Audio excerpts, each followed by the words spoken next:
this is Ma'am Sai. Ito nga pala yung part 2 ng kwento ko kung paano nga ba ako naging teacher.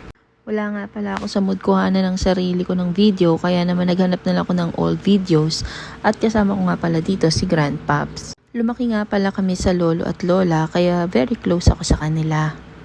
O siya na ikwento ko nga na hindi talaga teacher ang kursong kinuha ko. Pero naging teacher ako nung nakapag-asawa ako dahil nga pinlano na namin na magkaroon ng pamilya. At hindi nga praktikal kung lalayo pa ako sa ibang bayan para magtrabaho. Bago nga pala ako mag-asawa ay nakapagtapos muna ako ng pag-aaral. At nagtatrabaho na nga ako nung kami ay magkakilala. Nung mga panahon na nakapagtapos ako ng pag-aaral ng education, ay agad ako nag-apply doon sa unang school na pinagturuan ko. Isang taon nga akong nagturo doon at pagkatapos ay lumipat na ako doon sa isang Catholic school malapit doon sa bahay ng asawa ko. Unang taon ko sa paaralan na yon ay nag-take ako ng board exam at pumasa naman. Kaya noon bilang pasasalamat sa Catholic school na yon ay nagstay pa ako ng 1 year bago ako mag-apply sa public school.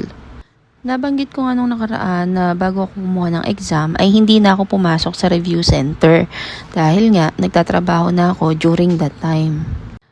Kaya ang ginawa ko ay nag-self-review na lang ako at nanood sa YouTube.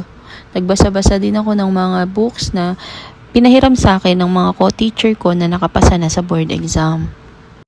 Fast forward sa ngayon nga ay nagtuturo na ako sa isang pangpublikong eskwelahan pero hindi pa ako permanente.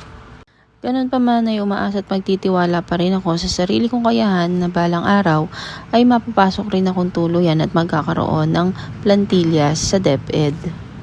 Isa nga pala ang lolo ko sa mga dahilan kung bakit gusto kong manalo sa buhay. Siguradong may magtatanong kung bakit sa kanila kami lumaki. Sige, kukwento ko na lang sa susunod ulit na video. Yun lang muna ngayon. Bye!